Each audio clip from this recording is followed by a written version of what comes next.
بسم اللہ الرحمن الرحیم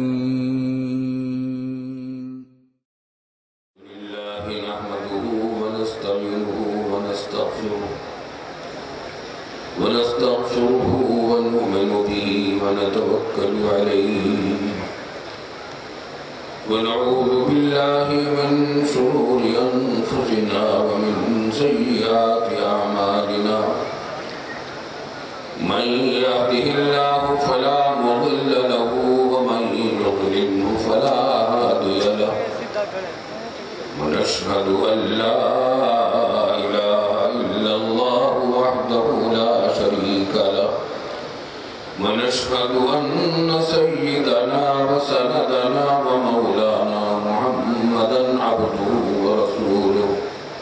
صلى الله تعالى عليه وعلى أجمعين وسلم تسليما كثيرا كثيرا أما بعد فأعوذ بالله من الشيطان الرجيم بسم الله الرحمن الرحيم يا أيها الذين آمنوا اتقوا الله وكونوا مع الصادقين اللهم اجعلنا منهم بزرگان محترم حضرات علماء کرام اساتذہ عظام اور ہمارے ہونہار طلبہ السلام علیکم ورحمۃ اللہ وبرکاتہ۔ یہ اجتماع اللہ تعالیٰ کے فضل و کرم سے ایک ایسے ادارے کے تحت ہو رہا ہے کہ اس کی خدمات اور اس کا انداز عمل اس پورے ملک میں منفرد ہے، بلکہ ابھی ہمارے معزز مہمان معالی الوزیر دکتور عبدالعزیز بن عبداللہ عمار نے فرمایا کہ میں نے ایسا کوئی اجتماع میں نے دیکھا نہیں جس کے اندر مختلف تنظیموں، مختلف جماعتوں، مختلف اداروں کے ذمہ داران ہیں اور ان میں آپس میں ممکن ہے بات چیزوں میں رائے کا اختلاف بھی ہو، لیکن فاق المدارس کی چھت ایسی چھت ہے کہ اس کے اندر تمام اختلافات آ کر مٹ جاتے ہیں اور سب ایک سائے کے اندر بیٹھ کر صرف تعلیم اور تربیت کے مسئلے پر جمع ہوتے ہیں اور کام کرتے ہیں۔ یہ اللہ رب العالمین کا بڑا فضل و کرم ہے اور اللہ تعالیٰ سے دعا کرنی چاہیے کہ اس کو نظر بد سے بچائے۔ ہمارے ملک میں ایسا کوئی ادارہ اور کوئی فورم ایسا نہیں ہے جہاں اس درجے کا ایسا اتحاد ہو کہ جہاں ایک ہی مقصد ہے اور ایک ہی طریقہ کار ہے اور سب اسی کے تحت جمع ہیں۔ اللہ تعالیٰ ہمارے تمام ساتھیوں کو اس معاملے میں جزائے خیر بھی عطا فرمائے، ان کی کوششوں کو قبول بھی فرمائے اور اس میں استقامت بھی عطا فرمائے اور آئندہ بھی ہم سب کو ہر قدم پر اپنی رہنمائی دستگیری سے نوازے۔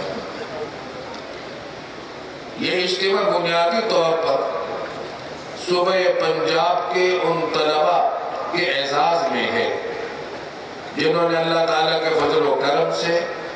فاق المدارس کے امتحانات میں پوزیشنیں حاصل کی ہیں اور ممتاز حیثیت سے کامیابی حاصل کی ہے۔ میری تہہ دل سے مبارکباد ہے ان تمام طلباء کے لیے جن کو اللہ تعالیٰ نے اس اعزاز سے نوازا ہے، اور مبارکباد دیتا ہوں میں ان کے اساتذہ کرام کو بھی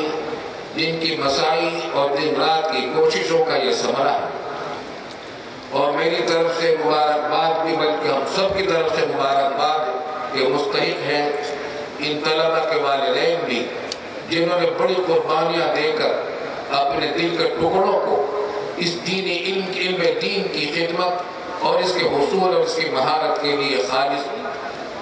کیا اور اپنے بہت سارے کاموں کو پیچھے ڈال کر اپنے بیٹوں کو ان کے ٹکڑوں کو اپنوں سے دور کر کے مدرسوں کے اندر داخل کر کے ان کی پوری جوانی کا زمانہ طالب علم میں لگوا دیا۔ اللہ تعالیٰ ان سب کو جزائے خیر عطا فرمائے اور ان فارغ التحصیل علماء سے اللہ تعالیٰ وہ کام لے جس کی امت کو ضرورت ہے۔ ایک بات اصولی طور پر بنیادی طور پر میں یہ کہنا چاہتا ہوں اپنے ان محترم اور ہونہار طلبہ سے جنہوں نے اعزاز حاصل کیا ہے اور انعامات حاصل کیے ہیں آج، وہ یہ کہ یوں سمجھ لیجئے کہ آپ آج فارغ نہیں ہوئے، آج سے کام شروع ہوا ہے آپ کا۔ میں نے اپنے والد ماجد مفتی اعظم پاکستان حضرت مولانا مفتی محمد شفیع صاحب رحمۃ اللہ علیہ سے یہ بات بار بار سنی کے فرماتے تھے کہ حضرت مولانا سید محمد انور شاہ کشمیری رحمۃ اللہ علیہ ان کے استاد، وہ فرماتے تھے کہ جب ہم طالب علموں کو فارغ التحصیل ہونے کی سند دیتے ہیں، یہ اس بات کی سند نہیں ہوتی کہ وہ ہمارے نزدیک عالم دین بن گئے، بلکہ در حقیقت یہ اس بات کی سند ہوتی ہے کہ ان کے اندر قوت مطالعہ ایسی پیدا کر دی گئی ہے کہ اب تمام اسلامی علوم و فنون میں کسی سے درسن پڑھے بغیر بھی صرف اپنے مطالعے کی بنیاد پر آگے ترقی کر سکتے ہیں اور علم کے اعلیٰ منازل تک پہنچ سکتے ہیں۔ تو در حقیقت درس نظامی سے فارغ ہونے کا مطلب یہ نہیں ہے کہ طالب علمی ختم ہو گئی، طالب علمی کا میدان باقی ہے، طالب علمی جاری ہے اور طلب علم من المہد الی اللحد ہوتی ہے۔ ہم سب کو طلب علم کا اہتمام کرنا چاہیے۔ اچھا یہ بات ہے۔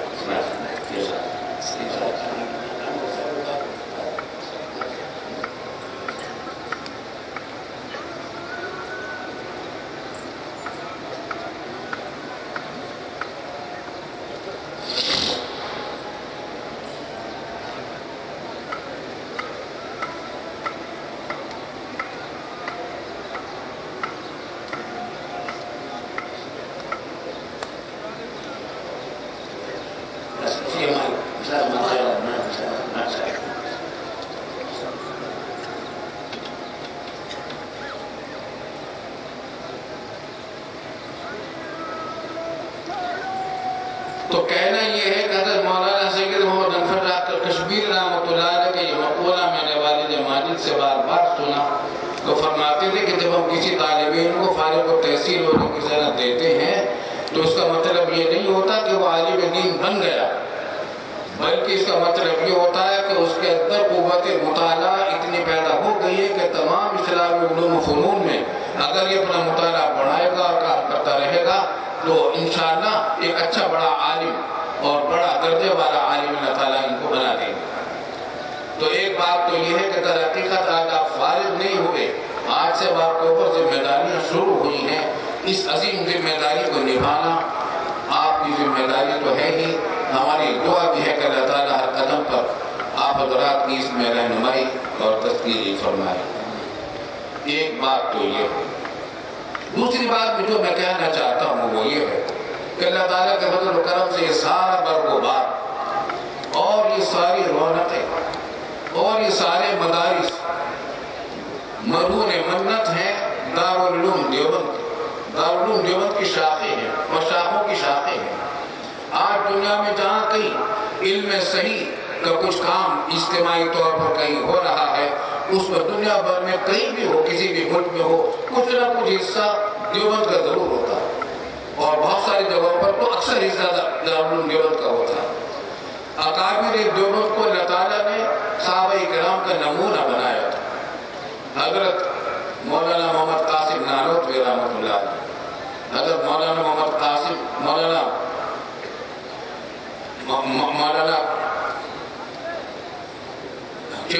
مولانا محمد حسن صاحب رحمۃ اللہ علیہ، حضرت مولانا محمد یعقوب صاحب رحمۃ اللہ علیہ، حضرت مولانا حکیم محمد حضرت تھانوی رحمۃ اللہ علیہ، یہ تمام اکابر جیتا جاگتا نمونہ تھے صحابہ کرام کے۔ ان حضرات نے دین کو صرف پڑھا نہیں تھا، سیکھا بھی ایک بات جو میں اس مجمع سے خاص طور سے کہنا چاہتا ہوں، اور آج کل جب کئی سال سے میں مدرسوں میں جاتا ہوں تو یہ بات ضرور کہتا ہوں، وہ یہ کہ ہمارے مدرسوں میں ایک قصور پیدا ہو گیا، وہ یہ کہ ہمارے یہاں دین پڑھایا تو جا رہا ہے، سکھایا نہیں جا رہا۔ ضرورت صرف پڑھنے سے پوری نہیں ہوتی، سیکھنا ضروری ہے۔ دارالعلوم دیوبند کے بزرگوں کا حال یہی تھا کہ وہ دین انہوں نے سیکھا بھی تھا، پڑھا بھی تھا، پڑھاتے بھی تھے، سکھاتے بھی تھے۔ ان کو دیکھ کر اللہ کی یاد تازہ ہوتی تھی، اساتذہ اکرام کو دیکھ کر طلباء کے اندر خدا کا خوف اور انابت اللہ کا جذبہ پیدا ہوتے تھے، اور ہر ایک کا تعلق کسی نہ کسی بزرگ سے اصلاح کا تعلق ہوتا تھا۔ میری درخواست ہے کہ ابھی آپ ناپختہ ہیں، اس اپنے علم کو پختہ کرنے کے لیے ایک تو اپنے علمی محنتوں کو بڑھانا ضروری ہے، دوسرے کہ دین کو سیکھنا بغیر بزرگوں کی صحبت کے اور بغیر بزرگوں کی تربیت کے نہیں ہو سکے گا۔ کسی نہ کسی بزرگ سے، اللہ والے سے اپنا اصلاح تعلق قائم کریں تو انشاءاللہ تعالی آپ کے علم و عمل میں بہت ہی برکت اور نورانیت پیدا ہوگی۔ ایک اعتراض ہمارے مدرسوں پر یہ کیا جاتا ہے کہ صاحب اس دنیا سے بالکل کاٹ دیتے ہیں طلبا۔ در حقیقت یہ نظام ہمارے اوپر نہیں ہے، دو نظام جو ملک میں چل رہے ہیں، نظام تعلیم، ایک دینی تعلیم کا نظام ہے، ایک سرکاری تعلیم کا نظام ہے۔ در حقیقت یہ سارا شاخ سوالہ ہے انگریزوں کے تعلیم کا، ورنہ تعلیمی پالیسی حضور صلی اللہ علیہ وسلم کے زمانے سے انگریزوں کے زمانے تک یہ رہی ہے کہ دینی مدارس ہی میں دنیا کی تعلیم بھی ہوتی ہے، علوم عقلیہ کا ماہرین بھی پیدا ہوتے ہیں۔ انہی مدارس سے ابن سینا بھی پیدا ہوئے، جو میڈیکل سائنس کی بنیاد بنے، اور آج پورا یورپ اور مغربی ممالک اس کے مردوں نے مننا تھے، اس کی تحقیقات کی۔ ابو ریحان البیرونی بھی انہی مدرسوں سے نکلے تھے، اور خلائی سائنس اور خلائی جتنی ترقیات آج ہو رہی ہیں وہ ساری کی ساری ابو ریحان البیرونی کے مردوں نے مننا تھے۔ جتنی سائنسی ترقی دنیا کے اندر آپ کو نظر آ رہی ہے، اس میں ہمارے اندلس کے حکماء اور سینٹرل ایشیا اور کاشغر، ختن، سمرقند اور بخارا کے علماء اور فقہاء اور محدثین کے ساتھ ساتھ ان علماء کے، ان سائنسدانوں کی بھی بڑی محنت اور ترقیات اور کوششیں ہیں۔ انگریزوں کے آنے تک تمام مدارس میں ایسا کہیں نہیں تھا کہ دینی تعلیم الگ ہو، دنیاوی تعلیم الگ ہو، ایک ساتھ ہوتی تھی، اور اس کے اندر اللہ والے بھی پیدا ہوتے تھے۔ امام راضی بھی اسی طرح انہی مدرسوں سے پیدا ہوئے تھے، جو فلسفے آج تمام فلاسفہ ان کے مرون مرت ہے۔ امام غزالی بھی رحمۃ اللہ علیہ انہی مدرسوں سے پیدا ہوئے تھے، تمام فلاسفہ آج ان کے مرون مرت ہے۔ ہمارے مدارس سے یہ سب پیدا ہوئے ہیں۔ انگریزوں نے حرکت کی کہ جب میرے ہندوستان پر قبضہ کیا تو انہوں نے اپنے سرکاری مدارس کو ایسا بنایا کہ اس میں اللہ اور اس کے رسول کے نام کو بیکار کر دیا۔ زبان بھی اپنی زبردستی مسلط کی انگریزی زبان، وہاں فارسی زبان تھی ہندوستان میں، سرکاری زبان فارسی تھی، اس کو ختم کیا اور دین اور ایمان کی باتوں کو بائیکاٹ کیا، جس کا نتیجہ یہ تھا کہ جو طالب اسکولوں میں داخل ہو وہ دین سے بالکل بے خبر ہو جاتا تھا اور کٹ جاتا تھا، اور ذہنی غلامی اس کے اندر انگریزوں کی پیدا ہوتی تھی۔ اسی وجہ سے مجبور ہو کر ہمارے بزرگان دیوبند نے، مولانا محمد قاسم نانوتوی رحمۃ اللہ علیہ نے، مفتی اشرف صاحب گنگوئی رحمۃ اللہ علیہ نے اور ان کے رفقا نے مل کر دارالعلوم دیوبند کی بنیاد ڈالی کہ کم از کم اس دور ظلمت میں اب دینی علوم کو، اسلامی علوم کو تو محفوظ کر رہے ہیں۔ ہم عصری علوم کو نہیں پڑھا سکتے، مگر قرآن و سنت کی تعلیم اور فقہ اور اصول فقہ کے علوم اور عربیت کے علوم کو کی حفاظت تو کر لیں۔ الحمدللہ ہمارے مدارس دارالعلوم دیوبند اور ہمارے دارالعلوم دیوبند کے راستے پر چلنے والے مدرسے الحمدللہ اس مقصد میں کامیاب ہوئے۔ پاکستان بننے کے بعد ہمارے بزرگوں کی کوشش یہ رہی کہ پھر وہ نظام آئے، اسلامی نظام تعلیم کے ساتھ، جس کے اندر دین اور دنیا کی تفریق نہ ہو، وہ دینی مدارس کی تعلیم بھی ہو، اسلامی علوم کی تعلیم بھی ہو، اور عصری علوم کی تعلیم بھی ہو، لیکن ہماری حکومتوں پر ایسے لوگ مسلط ہوئے جنہوں نے لارڈ میکالے کے نظام تعلیم کو آج تک مسلط کیا ہوگا پاکستان۔ نتیجہ یہ کہ ہمیں اپنے مدرسے الگ قائم کرنے پڑے اور الحمدللہ اپنے اس مقصد میں ہم کامیاب ہیں۔ اللہ تعالیٰ ان مدرسوں کی بھی حفاظت کرے اور ان مدرسوں کو چلانے والوں اور طلباء اور علماء کی بھی حفاظت فرمائے۔